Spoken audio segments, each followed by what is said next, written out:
ನಮಸ್ಕಾರ ಎಲ್ಲರಿಗೂ, ನಾನು ನಿಮ್ಮ ಧನಂಜಯ್. Welcome back. ಸೊ ನಾವಿವತ್ತು ಬ್ರ್ಯಾಂಡ್ ನ್ಯೂ 2024 ಡ್ಯೂಕ್ 250ನ ರಿವ್ಯೂ ಮಾಡ್ತಾಯಿದ್ದೀವಿ.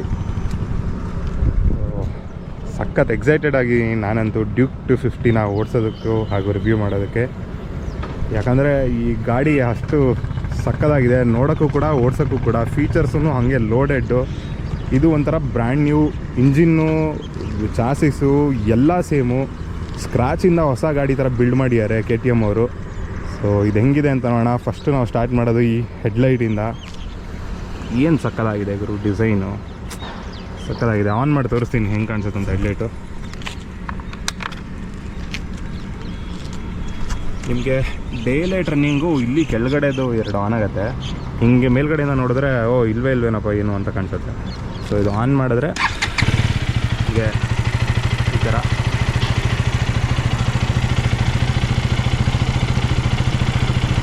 ಹೈ ಬೀಮು, ಲೋ ಬೀಮು ಮಾಮೂಲಿ. ಇಂಡಿಕೇಟರ್ಸ್ ಕೂಡ LED ಇಂಡಿಕೇಟರ್ಸ್ ಕೊಟ್ಟಿದ್ದಾನೆ, ನೋಡ್ಬೋದು ನೀವು. ಆಮೇಲೆ ಪಾರ್ಕಿಂಗ್ ಲೈಟ್ ಕೂಡ ಇದೆ. ಇದನ್ನು ಪಾರ್ಕಿಂಗ್ ಲೈಟಾಗೆ ಯೂಸ್ ಮಾಡಿ, ಸುಮ್ಮನೆ ರಾತ್ರಿ ಹೈವೇಲಿ ಹಾಕ್ಕೊಂಡು ಹೋಗ್ತಾ ಇರಬೇಡಿ, ಯಾವಾಗಲೂ ಕನ್ಫ್ಯೂಸ್ ಆಗುತ್ತೆ ಬೇರೆಯವ್ರಿಗೆಲ್ಲ. ನೆಕ್ಸ್ಟ್ ನಿಮಗೆ ಸಸ್ಪೆನ್ಷನ್ ಬಗ್ಗೆ ಮಾತಾಡೋದಾದರೆ, ಇದರಲ್ಲೂ WP ಎಪಿಕ್ಸ್ ಕಡೆಯಿಂದ 43 mm ಸಸ್ಪೆನ್ಷನ್ ಕೊಡ್ತಾರೆ. ಈ ಸಸ್ಪೆನ್ಷನ್ ಸಖತ್ತಾಗಿದೆ. ಸೊ ನೋ ಕಮೆಂಟ್ಸ್ ಅದ್ರ ಬಗ್ಗೆ. ಮಿಕ್ಕಿದೆಲ್ಲ ಓಡಿಸ್ಬೇಕಾದ್ರೆ ಮಾತಾಡೋಣ. ನೆಕ್ಸ್ಟು ಡಿಸ್ಕ್ ಬ್ರೇಕ್ ಬಂದರೆ 320 mm ಫ್ರಂಟ್ ಡಿಸ್ಕ್ ಬ್ರೇಕು. ಇದರಲ್ಲಿ ನೋಡ್ಬೋದು, ಇದ್ರ ಡಿಸೈನು ಒಂಥರ ಡಿಫ್ರೆಂಟಾಗಿದೆ. ಇದಕ್ಕೆ ಹಬ್ಲೆಸ್ ಡಿಸ್ಕ್ ಬ್ರೇಕ್ಸ್ ಅಂತ ಕರೀತಾರೆ. ಅಂದರೆ ಇಲ್ಲಿ ನೋಡಿ, ಬೇರೆ ಡಿಸ್ಕ್ ಬ್ರೇಕ್ಸ್ ನಿಮಗೆ ಇಲ್ಲಿ ಕನೆಕ್ಟೆಡ್ ಇರುತ್ತೆ, ಇದರಲ್ಲಿ ಕನೆಕ್ಟೆಡ್ ಇಲ್ಲ. ಇದ್ರದ್ದು ಒಂದು ಅಡ್ವಾಂಟೇಜ್ ಏನಂದರೆ ನಿಮಗೆ ವೆಯ್ಟ್ ರೆಡ್ಯೂಸ್ ಆಗುತ್ತೆ. ಯಾಕಂದರೆ ಇಲ್ಲಿ ಕನೆಕ್ಟ್ ಆಗಿರೋಂಥ ಮೆಟಲ್ ಪಾರ್ಟ್ ಏನಿದೆ ಅದರದ್ದು ವೆಯ್ಟ್ ರೆಡ್ಯೂಸ್ ಆಗುತ್ತೆ, ಪವರ್ ಇನ್ಕ್ರೀಸ್ ಆಗುತ್ತೆ ಆವಾಗ, ಆಬ್ವಿಯಸ್ಲಿ ವೆಯ್ಟ್ ರಿಡಕ್ಷನ್ ಆದರೆ. ನೆಕ್ಸ್ಟು ಇದ್ರದ್ದು ಹೀಟ್ ಮ್ಯಾನೇಜ್ಮೆಂಟ್ ಚೆನ್ನಾಗಿರುತ್ತೆ, ಆವಾಗ ಬ್ರೇಕಿಂಗ್ ಎಫಿಷಿಯನ್ಸಿನೂ ಚೆನ್ನಾಗಾಗುತ್ತೆ. ಬೈಬ್ರೇಕ್ ಕಡೆಯಿಂದ ಬ್ರೇಕಿಂಗು. 110/70 ಸೆಕ್ಷನ್ ಟೈರ್ಸು ಮತ್ತು 17 ಇಂಚ್ ಅಲಾಯ್ ವೀಲ್ಸು. ಇದು ಟೈರ್ ಬಂದುಬಿಟ್ಟು MRF ಸ್ಟೀಲ್ ಬ್ರೇಸು, ತುಂಬ ಒಳ್ಳೆ ಕಾಂಪೌಂಡ್ ಟೈರ್. ಇದು W ರೇಟೆಡ್ ಟೈರ್ ಇದರಲ್ಲಿ ಕೊಟ್ಟಿರೋದು ನಿಮಗೆ. ಸೊ ಡ್ಯುಯಲ್ ಕಾಂಪೌಂಡು ಚೆನ್ನಾಗಿದೆ ಈ ಟೈರು. ಸೊ ನೆಕ್ಸ್ಟ್ ಬಂದರೆ ನಿಮಗೆ ಇಲ್ಲಿ ರೇಡಿಯೇಟರ್ ಗಾರ್ಡ್ ನೋಡ್ಬೋದು. ಇದು ಕರ್ವ್ಡ್ ರೇಡಿಯೇಟರ್ ಇರೋದ್ರಿಂದ ನನ್ನ ಪ್ರಕಾರ ಹೀಟ್ ಮ್ಯಾನೇಜ್ಮೆಂಟು ಚೆನ್ನಾಗಿದೆ ಅಂತ ನಾನು ಅಂದ್ಕೊಂಡಿದ್ದೀನಿ. ಸೊ ಓಡಿಸಿದ್ಮೇಲೆ ಗೊತ್ತಾಗುತ್ತೆ ಹೀಟ್ ಮ್ಯಾನೇಜ್ಮೆಂಟ್ ಈ ಗಾಡಿದು ಹೆಂಗಿದೆ ಅಂತ, ಅದನ್ನು ನೋಡೋಣ. ನನ್ನ ಪ್ರಕಾರ ಚೆನ್ನಾಗಿರಬೇಕು. ನೆಕ್ಸ್ಟ್ ಬಂದ್ಬಿಟ್ಟು ಇದು ಮೇನು, ನಮ್ಮ ಗಾಡಿಯ ಜೀವ. ಸೊ ಇದು ಹೊಸ ಇಂಜಿನ್ನು, ಅಂದರೆ ಹಳೆ 250ನೇ ಬೇಸಾಗಿ ಇಟ್ಕೊಂಡು ಹೊಸ ಇಂಜಿನ್ ರೀಕ್ರಿಯೇಟ್ ಮಾಡಿದ್ದಾರೆ. ಸೇಮ್ 250cc ಹಳೆ ಇಂಜಿನ್ಗಿಂತ 1 PS ಜಾಸ್ತಿ ಪವರ್ ಪ್ರೊಡ್ಯೂಸ್ ಮಾಡುತ್ತೆ, ವಿಚ್ ಇಸ್ 31 PS ಹಾಗೂ 25 Nm ಆಫ್ ಟಾರ್ಕು. ಆಮೇಲೆ ಇಲ್ಲಿ ನೀವು ನೋಡ್ಬೋದು LC4C ಅಂತ ಬರೆದಿರೋದು. LC4C ಇದರ ಅರ್ಥ ಏನಪ್ಪ ಅಂತಂದರೆ liquid cooled 4-stroke compact engine ಅಂತ. ಇಷ್ಟು ಇದರ ಅರ್ಥ. 250cc ಮಾಮೂಲಿ. ಹಳೇದ್ರ ಥರ ನಿಮಗೆ ಎಕ್ಸಾಸ್ಟ್ ಹೊರಗಡೆ ಬಂದಿಲ್ಲ, ಇದು ಅಂಡರ್ ಬೆಲ್ಲಿ ಎಕ್ಸಾಸ್ಟ್ ಕೊಟ್ಟಿದ್ದಾನೆ. ಏನೋ ಒಂಥರ ಇಲ್ಲಿ ದಪ್ಪ ಮಾಡಿದ್ದಾನೆ, ಇಲ್ಲಿ ಫುಲ್ಲು ಫ್ಲ್ಯಾಟ್ ಮಾಡಿಬಿಟ್ಟಿದ್ದಾನೆ, ಈ ಅಂಡರ್ ಬೆಲ್ಲಿ ಎಕ್ಸಾಸ್ಟ್ ಕೊಟ್ಟಿದ್ದಾನೆ. ನೆಕ್ಸ್ಟ್ ನಿಮಗೆ ಇದರ ಚಾಸಿಸ್ ಕೂಡ ಡ್ಯೂಕ್ 390 ಥರ ಅರ್ಧ ಟ್ರೆಲಿಸ್ ಫ್ರೇಮು, ಅರ್ಧ ಅಲ್ಯೂಮಿನಿಯಂ ಸಬ್ ಫ್ರೇಮ್ ಕೊಟ್ಟಿದ್ದಾನೆ. ಸೊ RTR 310 ಇದೇ ಥರ ಮಾಡಿದ್ದಾರೆ. ನೆಕ್ಸ್ಟು ನಿಮಗೆ ಈ ಸಸ್ಪೆನ್ಷನ್ನು, ಇದು ಆಫ್ಸೆಟ್ ಮೋನೋಶಾಕ್ ಅಂತ ಕರೀತಾರೆ ಇದಕ್ಕೆ. ಸೊ ಇದು ಹೀಗೆ ಅಡ್ಡ ಪ್ಲೇಸ್ ಮಾಡಿರೋದ್ರಿಂದ ನಿಮ್ಗೇನಾಗುತ್ತೆ ಅಂದರೆ ಇದ್ರ ಸೀಟ್ ಹೈಟ್ ಕೂಡ ಕಡಿಮೆ ಆಗಿದೆ, 800 mm ಆಗಿದೆ. ಕುಳ್ಳಕ್ಕಿರೋರಿಗೆ ಹೆವಿ ಯೂಸ್ಫುಲ್ಲು. ಇದರಲ್ಲಿ ನಿಮಗೆ ಸೀಟ್ ಹೈಟ್ ಇನ್ಕ್ರೀಸ್ ಮಾಡ್ಬಿಟ್ಟು ಕೂಡ ಕೊಡ್ತೀವಿ ಅಂತ ಹೇಳಿದ್ದಾರೆ, ಬಟ್ ಅದು ಯಾವಾಗ ಆಪ್ಷನ್ ಬರೋದು ಗೊತ್ತಿಲ್ಲ ನನಗೂ. ಸೊ ಇದು ನೋಡಿ, ಇದ್ರ ಸ್ವಿಂಗ್ ಆರ್ಮ್ ಕೂಡ ಚೇಂಜ್ ಮಾಡಿದ್ದಾರೆ ನನ್ನ ಪ್ರಕಾರ. ಸೊ ಸ್ವಿಂಗ್ ಆರ್ಮ್ ಚೇಂಜ್ ಮಾಡಿರೋದು, ಡಿಸ್ಕ್ ಬ್ರೇಕ್ಸು ವೆಯ್ಟ್ ರಿಡಕ್ಷನ್ ಆಗಿರೋದು, ಹಾಗೂ ಇದು sub frame aluminium sub frame, chassis change ಆಗಿರೋದು. ಇದೆಲ್ಲ ಏನಾಗಿದೆ ಅಂದರೆ ಹಳೆ ವರ್ಷನ್ಗಿಂತ ನಿಮಗೆ almost 7 to 8 kgs weight reduction ಆಗಿದೆ. ಸೊ ಇದರಿಂದ ನಿಮಗೆ ಆಬ್ವಿಯಸ್ಲಿ ಪವರ್ ಕೂಡ ಇನ್ಕ್ರೀಸ್ ಆಗುತ್ತೆ. ಆಮೇಲೆ ಇದ್ರದ್ದು 1 PS ಮತ್ತು 1 Nm ಟಾರ್ಕ್ ಕೂಡ ಜಾಸ್ತಿ ಆಗಿದೆ ಹಳೆ ವರ್ಷನ್ಗಿಂತ. ಸೊ ಪರ್ಫಾರ್ಮೆನ್ಸು ಸಕ್ಕತ್ತಾಗಿರ್ಬೇಕಿದು ಹಳೆ ವರ್ಷನ್ಗಿಂತ. ಹಾಗೂ ಇದ್ರದ್ದು ವೆಯ್ಟ್ ಬಂದ್ಬಿಟ್ಟು ಇವಾಗ 162 kgs ಇದೆ. ಸೊ ನೆಕ್ಸ್ಟು ಈ ಸೆಕ್ಷನ್ಗೆ ಬಂದರೆ ನಿಮಗೆ 230 mm ರೇರ್ ಬ್ರೇಕ್ಸು, ಬೈಬ್ರೆ ಬ್ರೇಕಿಂಗು. ಇದು same 17 inch alloy wheels, 150/60 section tyres. ಇದೂ ಕೂಡ MRF ಸ್ಟೀಲ್ ಬ್ರೇಸ್ ಕಡೆಯಿಂದನೇ ಬಂದಿರೋದು. ಈ ಟೈರ್ ಕೂಡ ಸಖತ್ತಾಗಿದೆ. ರೇರ್ ಪಾರ್ಟ್ ನೋಡೋಕ್ಕೆ ಬಂದರೆ ಹಿಂಗಿದೆ ರೇರು. ಟೈರ್ ಕೂಡ ನೋಡ್ಬೋದು ನೀವು. ಇದಕ್ಕೂ ನಿಮಗೆ ಟೈರ್ ಅಗ್ಗರ್ ಬರಲ್ಲ ಆ್ಯಕ್ಚುಲಿ. ಇದರದ್ದು ನಿಮಗೆ ಇನ್ನೊಂದು ಎಕ್ಸ್ಟೆಂಡ್ ಆಗಿಬಿಟ್ಟು ಸೇಮ್ ಇಂಡಿಕೇಟರ್ ಬರುತ್ತೆ. ಇದನ್ನು ಕೂಡ ತರಿಸಿದ್ದಾರೆ ಹಿಂದ್ಗಡೆ ಪಾರ್ಟ್ ಎಲ್ಲ ಸರಿಗೆ. ನೆಕ್ಸ್ಟ್ ಈ ಕಡೆ ಸೆಕ್ಷನಲ್ಲಿ ನಿಮಗೆ ಇಲ್ಲಿ ಗ್ರ್ಯಾಬ್ ರೇಲ್ಸ್ ಬರುತ್ತೆ 2. ಸೀಟ್ ಆ್ಯಕ್ಚುಲಿ ನಂಗೆ ತುಂಬ ಇಷ್ಟ ಆಯಿತು. ಒಳ್ಳೆ ಪ್ಯಾಡಿಂಗ್ ಇದೆ ಅಂತ ಅನಿಸ್ತು. ನಾನು ಡ್ಯೂಕ್ 200 ಓಡಿಸಿದ್ನಲ್ಲ, ಅದಕ್ಕಿಂತ ಒಳ್ಳೆ ಬೆಟರ್ ಪ್ಯಾಡಿಂಗ್ ಇದೆ, ಕಂಫರ್ಟೇಬಲ್ ಆಗಿದೆ, ಟೂರಿಂಗ್ ಗೀರಿಂಗ್ ಹೋಗಿ ಚೆನ್ನಾಗಿದೆ. ಸೊ ಈ ಕಡೆ ಸೆಕ್ಷನಲ್ಲಿ ಮತ್ತೆ ಇನ್ನೇನಿಲ್ಲ. ಇಲ್ಲಿ ನಿಮಗೆ ಬೈ ಡೈರೆಕ್ಷನಲ್ ಕ್ವಿಕ್ ಶಿಫ್ಟರ್ ಬರುತ್ತೆ. ಅದು ಹೆಂಗಿದೆ ಅಂತ ಚೆಕ್ ಮಾಡೋಣ ರೈಡ್ ಮಾಡ್ಬೇಕಾರೆ. ಸೊ ಅಷ್ಟು ಇದ್ರದ್ದು. ನೆಕ್ಸ್ಟು ಇದರಲ್ಲಿ ನಿಮಗೆ ಟ್ಯಾಂಕ್ ಬಂದುಬಿಟ್ಟು 15 ಲೀಟರ್ಸ್ ಕೆಪಾಸಿಟಿ ಇದೆ ಫ್ಯೂಲ್ ಟ್ಯಾಂಕು. ಇದ್ರ ಗಾಡಿ ಫಿಟ್ ಆ್ಯಂಡ್ ಫಿನಿಶ್ ಮಾತ್ರ ನೆಕ್ಸ್ಟ್ ಲೆವೆಲ್ ಕ್ರೇಜಿ ಆಗಿದೆ ಗುರು. ಇದು ಒಂಥರ ನಮಗೇನಂದರೆ ಸೂಪರ್ ಡ್ಯೂಕು 790 ಡ್ಯೂಕು ನಾಪ್ಕ ಬರ್ಸ್ಬಿಡತ್ತೆ. ಇದು ಡಿಸೈನ್ ಕೂಡ ಹಾಗೆ ಇದೆ. ಕೂತ್ಕೊಂಡು ಓಡಿಸ್ಬೇಕಾದ್ರೆ ಫೀಲು ನಿಮಗೆ ಒಳ್ಳೆ ಮಸ್ತಾಗಿ ಬರುತ್ತೆ. ಇಲ್ಲಿ LCD ಬೇರೆ ಇದೆ. ನಿಮಗೆ TFT ಕೊಡಲ್ಲ ಇವನು, LCD ಕೊಡ್ತಾನೆ. ಸೇಮ್ ಎಕ್ಸಾಕ್ಟ್ 390 ಡ್ಯೂಕ್ ಥರನೇ ಇದೆ, ಆದರೆ ಇದು LCD ಕೊಟ್ಬಿಡ್ತಾನೆ. ಇಲ್ಲಿ ನಿಮ್ಮ ಸ್ವಿಚಸ್ಸಲ್ಲೂ ಸಿಕ್ಕಾಪಟ್ಟೆ ಸ್ವಿಚಸ್ ಇದೆ. ಬ್ಯಾಕ್ ಸೈಡ್ ಹೋಗೋಕ್ಕೆ, ಮೆನ್ಯೂ ಚೇಂಜ್ ಮಾಡ್ಕೊಳೋಕ್ಕೆ, ಇದು ಪಾರ್ಕಿಂಗ್ ಲೈಟ್ ಸ್ವಿಚ್ಚು, ಇದು ಇದು ಪಾಸಿಂಗ್ ಲೈಟು, ನೆಕ್ಸ್ಟು ಮಾಮೂಲಿ ಇಂಡಿಕೇಟ್ರು, ಹಾರ್ನು. ನೆಕ್ಸ್ಟ್ ಇಲ್ಲಿ ಆನ್ ಮಾಡೋದು ಹೆಂಗೆ ಅಂದರೆ ಮೇಲ್ಗಡೆ ಎತ್ತಿದ್ರೆ ಆಫು, ಇದು ಆನು, ಆಮೇಲೆ ಸ್ಟಾರ್ಟ್. ಸೊ ನೆಕ್ಸ್ಟ್ ನಿಮಗೆ ಇನ್ಸ್ಟ್ರೂಮೆಂಟ್ ಕ್ಲಸ್ಟರ್ ನೋಡಬೇಕಂದ್ರೆ ready to race.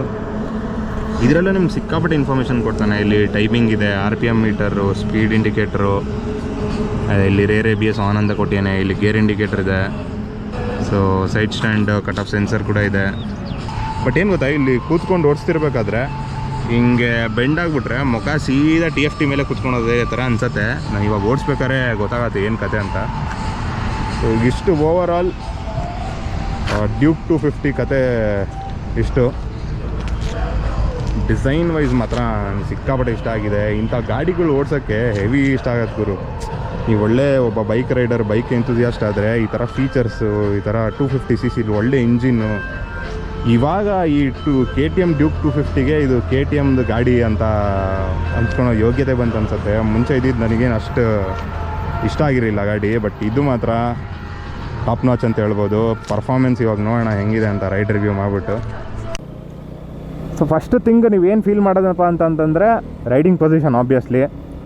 So riding position ನನಗೆ ಕಂಫರ್ಟೇಬಲ್ ಆಗಿ ಅನ್ಸುತ್ತೆ. ಯಾಕಂದರೆ ನಾನು ಸ್ಪೋರ್ಟ್ಸ್ ಬೈಕ್ ಓಡಿಸಿ ನನಗೆ ಈ ಥರ ಪೊಸಿಷನ್ಸ್ ಎಲ್ಲ ನೇಕೆಡ್ ಬೈಕ್ಸ್ದು ಮತ್ತು ಟೂರರ್ದೆಲ್ಲ ನನಗೆ ನೆಕ್ಸ್ಟ್ ಲೆವೆಲ್ ಕಂಫರ್ಟೇಬಲ್ ಅನಿಸುತ್ತೆ.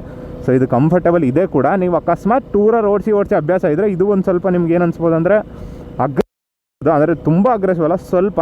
ಯಾಕಂದರೆ ಸ್ವಲ್ಪ ಹಿಂಗೆ ಫ್ರಂಟ್ ಲೀನ್ ಆಗಬೇಕಾಗತ್ತೆ ನೀವು.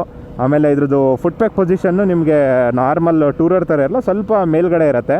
ಏನಕ್ಕಂದರೆ ಕಾರ್ನರಿಂಗ್ ಕ್ಲಿಯರೆನ್ಸ್ ಇನ್ಕ್ರೀಸ್ ಮಾಡೋದಕ್ಕೋಸ್ಕರ. ಸೊ ಪೊಸಿಷನ್ ಎಲ್ಲ ಸಖತ್ತಾಗಿದೆ. ಇಲ್ಲೆಲ್ಲ ನಿಮ್ಮದು ಕಾಲು ಲಾಕ್ ಮಾಡಿಕೊಂಡು ಸಖತ್ತಾಗಿ ಓಡಿಸ್ಬೋದು. ಸೊ ಇದ್ರ ಸಸ್ಪೆನ್ಷನ್ ನಿಮಗೆ ಸಿಕ್ಕಾಪಟ್ಟೆ ಸ್ಟಿಫ್ ಅಂತಲೂ ಹೇಳೋಕ್ಕಾಗಲ್ಲ. ಯಾಕಂದರೆ ಇದ್ದು ಸ್ವಲ್ಪ 10 mm ಟ್ರಾವೆಲ್ ಆ್ಯಡ್ ಮಾಡಿದ್ದಾರೆ. ಸೊ ಈಸಿಲಿ ಚಿಕ್ಕ ಪುಟ್ಟ ಬಂಪ್ಸ್ ಎಲ್ಲ ಇದು ಸೋಕಪ್ ಮಾಡ್ಕೊಂಬಿಡತ್ತೆ, ಹಾಗೆ ಒಳಗಡೆ ಎಳ್ಕೊಂಬಿಡತ್ತೆ. ನಿಮ್ಗೆ ಅಷ್ಟು ಫೀಲ್ ಆಗೋಕ್ಕೆ ಬಿಡಲ್ಲ ಅದು. ಅದ್ರ ಜೊತೆಗೆ ಇದು ಸ್ಟಿಫ್ ಕೂಡ ಇದೆ. ಓವರ್ ಆಲ್ ಸಸ್ಪೆನ್ಷನ್ ಮಾತ್ರ ನನಗೆ ಒಳ್ಳೆ ಸಕ್ಕದಾಗಿ ಅನಿಸ್ತು. ಇದು ಆಫ್ಸೆಟ್ ಮೋನೋ ಶಾಕು, ಮುಂದ್ಗಡೆ ಇದೂ 43 mm ಸಸ್ಪೆನ್ಷನ್ನು. ಆ್ಯಕ್ಚುಲಿ ಚೆನ್ನಾಗಿ ವರ್ಕ್ ಆಗ್ತಿದೆ ಅಂತಲೇ ಹೇಳ್ಬೋದು. ಡ್ಯೂಕ್ 200 ಹೋದ ವಾರ ನಾನು ರಿವ್ಯೂ ಮಾಡಿದ್ದೆ. ಸೊ ಅದರದ್ದು ನಿಮಗೆ ತುಂಬ ಹಾರ್ಡ್ ಅನಿಸ್ತಿತ್ತು, ಅಂದರೆ ಸಿಕ್ಕಾಪಟ್ಟೆ ಹಾರ್ಡ್ ಅನಿಸ್ತು ನನಗೆ ಅದರದ್ದು. ಬಟ್ ಇದ್ರದ್ದು ನನಗೆ ಅಷ್ಟು ಹಾರ್ಡ್ ಅನಿಸ್ತಾ ಇಲ್ಲ ಇದ್ರ ಸಸ್ಪೆನ್ಷನ್ನು.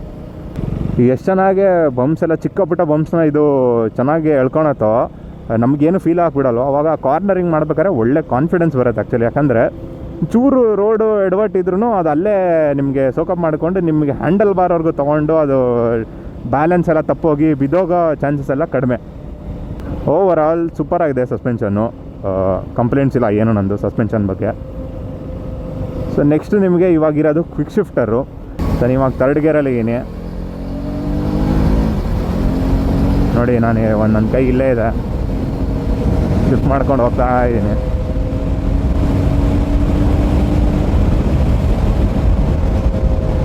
ಚೆನ್ನಾಗಿ ವರ್ಕ್ ಆಗ್ತಿದೆ ಕ್ವಿಕ್ ಶಿಫ್ಟರು. ಡೌನ್ ಶಿಫ್ಟು ನೋಡೋಣ ಇವಾಗ. ಒಂಚೂರು ಪ್ರೆಷರ್ ಹಾಕ್ಬೇಕಷ್ಟೇ ಡೌನ್ ಶಿಫ್ಟಿಗಾದರೆ ನೀವು, ಅದನ್ನು ಸ್ಮೂತಾಗೇ ಇದೆ. ಡೌನ್ ಶಿಫ್ಟಿಗೆ ಒಂಚೂರು ಒಂಚೂರು ಪ್ರೆಷರ್ ಆಗಬೇಕಾಗತ್ತೆ ಅಷ್ಟೇ, ಮತ್ತೇನೂ ಇಲ್ಲ. ಸೊ ಮಾಮೂಲಿ ಕ್ವಿಕ್ ಶಿಫ್ಟರ್ ಮಾತ್ರ ಬಾಂಬಾಗಿ ವರ್ಕ್ ಆಗುತ್ತೆ ನೋಡಿ. ಒಂದೇ ಕೈಯಲ್ಲಿ ಹಿಡ್ಕೊಂಡಿನಿ, ಸ್ಟೆಬಿಲಿಟಿನೂ ನೋಡಿ. ಅದರಲ್ಲೂ ಕ್ಲಚ್ ಹಿಡ್ಕೊಂಡು ಏನಾದ್ರು ಗೇರ್ ಚೇಂಜ್ ಮಾಡ್ತೀರಾ ಅಂದ್ಕೊಳ್ಳಿ, ಯಪ್ಪ ಈ next level butter smooth gear box ಇದು. ಡೌನ್ ಶಿಫ್ಟೂ ಅಷ್ಟೇ ಪಟ್ ಪಟ್ ಪಟ್ ಪಟ್ ಅಂತ ಹಂಗಂಗೆ ಚೇಂಜ್ ಮಾಡ್ಕೊಂಡು ಹೋಗ್ತಾ ಇರ್ಬೋದು. ಒಂದು ಚೂರು ನಿಮ್ಗೊಂದ್ಸಲ ಕ್ಲಚ್ಚು ಕೂಡ ಅಷ್ಟೇ, ಒಂದು ಬೆರಳಲ್ಲಿ ನೋಡಿ ಎಷ್ಟು ಲೈಟ್ ಇದೆ ಕ್ಲಚ್ಚು ಸಖತ್ ಲೈಟ್ ಇದೆ. ಗೇರ್ ಶಿಫ್ಟಿಂಗು ಅಷ್ಟೇ, ನೀವು ಕ್ಲಚ್ ಹಿಡ್ಕೊಂಡು ಮಾಡಿದ್ರು ಅಷ್ಟೇ, ಕ್ಲಚ್ ಹಿಡ್ಕೊಳ್ದೆ ಮಾಡ್ಕೊಂಡು ಅಷ್ಟ್ರೂ ಅಷ್ಟೇ ಮಸ್ತಾಗಿ ಹೋಗ್ಬೋದು. ನನ್ನ ಪ್ರಕಾರ ಸಕ್ಕ ಸ್ಮೂತಾಗಿದೆ. ಚಿಂದಿ ಗುರು, ನಂಗೆ ಈ ಗಾಡಿ ಓಡ್ಸೋಕೆ ಒಳ್ಳೆ ಒಂಥರ ಮಜಾ ಬರ್ತಿದೆ. ನಂಗೆ ಒಂಥರ ಲವ್ ಆಗಿ ಹೋಗ್ಬಿಟ್ಟಿದೆ KTM ಡ್ಯೂಕ್ 250 ಮೇಲೆ. ಒಳ್ಳೆ ಸಕ್ಕತ್ತಾಗಿದೆ ಫೀಚರ್ಸ್ ಎಲ್ಲ ನೋಡಿ. ಡೌನ್ ಶಿಫ್ಟೂ ಅಷ್ಟೇ ಎಷ್ಟು ಆರಾಮು. ವಾವ್ ಸೂಪರ್ ಗುರು, ಖುಷಿ ಆಗುತ್ತೆ ಇಂಥ ಗಾಡಿ ನೋಡಿದ್ರೆ. ಇಂಥ ಗಾಡಿ ಹಳೆ ಡ್ಯೂಕ್ 250 ಓಡಿಸಿದ್ರೆ ನನಗೆ ಒಂಥರ ಇದು KTM ಗಾಡಿನ ಅಂತೆಲ್ಲ ಅನಿಸ್ತಾಯಿತ್ತು. ಈ ಗಾಡಿ ನೋಡಿದ್ರೆ ಈ ಫೀಚರ್ಸು, ಈ ಪವರು, ವಾ KTM ಅಂದರೆ KTM, ಇದಕ್ಕೆ ಹೇಳೋದು KTM ಅಂತ. ಅದು ಹೆಂಗೆ ಗೊತ್ತಾ, ನಾನು ಎಷ್ಟೊಂದು ಜನ ಬಾಯಲ್ಲಿ ಕೇಳ್ತೀನಿ KTM ಚಪ್ಪರಿ ಅಂತ. ಚಪ್ಪರಿ ಅಂತ ಜನ ತಗೊಂಡು ಅದನ್ನು ಆ ಥರ ಮಾಡಿಬಿಟ್ಟಾರೆ ಅಷ್ಟೇ. KTM ಯಾವಾಗಲೂ KTM ಚಪ್ಪರಿ ಅಲ್ಲ ಅದು. ಸೊ ಸಕ್ಕತ್ತಾಗಿದೆ ಗುರು ಗಾಡಿ. ಇಂಥ ಒಳ್ಳೆ ಇದನ್ನು ನಾವು ಚಪ್ಪರಿ ಮಾಡಬಾರ್ದು. ಸೊ ತಗೊಂಡವರು ನೀಟಾಗಿ ಓಡಿಸಿ ಗಾಡಿನ. ಪರ್ಫಾರ್ಮೆನ್ಸ್ ವಿಷಯ ಬಂದರೆ, ಪರ್ಫಾರ್ಮೆನ್ಸು ಇವಾಗ ನೋಡೋಣ ಪರ್ಫಾರ್ಮೆನ್ಸ್ನ ಹೆಂಗೆ ಹೋಗುತ್ತೆ ಅಂತ. ಪವರು, ಆ ವೆಯ್ಟ್ ರಿಡಕ್ಷನ್ ಏನಿದೆ, 1 PS 1 Nm ಟಾರ್ಕ್ ಏನಿದೆ, ಇದೆಲ್ಲ ನಾವು ಇವಾಗ ನೋಡ್ಬೋದು.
ಒನ್ 146ವರೆಗೂ ಹೋಯ್ತು.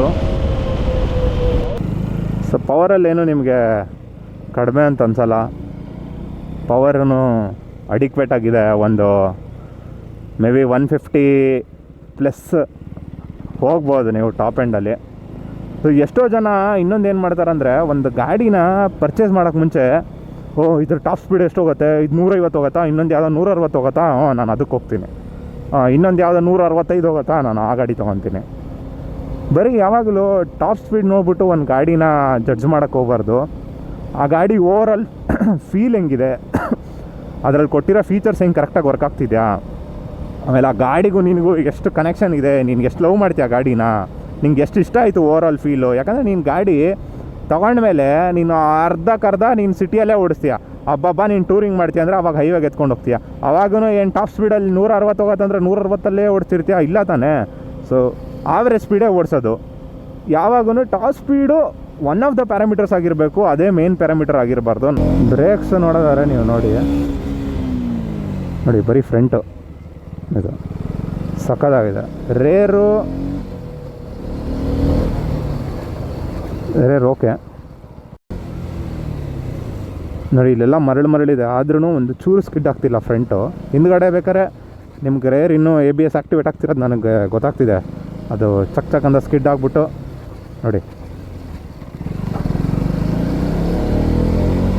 ಅದೇ ಫ್ರಂಟ್ ಬ್ರೇಕ್ ನಾನು ಎಷ್ಟೇ ಇದು ಮಾಡಿದ್ರೂ ಒಂದು ಚೂರು ನನಗೆ ಫೀಲ್ ಆಗ್ತಿಲ್ಲ. So ABS everything is perfect ಅಂತಲೇ ಹೇಳ್ಬೋದು.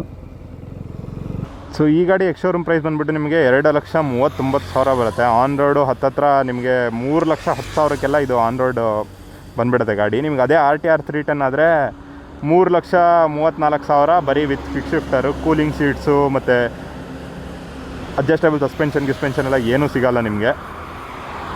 ಆ ಬೇಸಿಕ್ ವರ್ಷನ್ ನಿಮಗೆ 3,34,000ಕ್ಕೆ ಸಿಕ್ಬಿಡುತ್ತೆ. ಇದು 3,10,000ಕ್ಕೆ ಸಿಗುತ್ತೆ. ಅಷ್ಟು ಡಿಫ್ರೆನ್ಸ್ ಇದೆ ಇದಕ್ಕೂ ಅದಕ್ಕೂ. ಇನ್ನು ಆ ಚಾಯ್ಸು ಎರಡೂ ಹೋಗಿ ಟೆಸ್ಟ್ ರೈಡ್ ಮಾಡಿ ನೋಡಿ ಯಾವುದು ನಿಮಗೆ ಫೀಲು ಎಲ್ಲ ಹೆಂಗೆ ಅನ್ಸತ್ತೆ ಅಂತ ನೋಡಿ ನೀವು ಚೂಸ್ ಮಾಡ್ಬೋದು ಅಂತ ಹೇಳ್ತಾ ಈ ವಿಡಿಯೋನ ಮುಗಿಸೋಣ ಇಲ್ಲಿಗೆ. ಧನ್ಯವಾದಗಳು. ಬಾಯ್.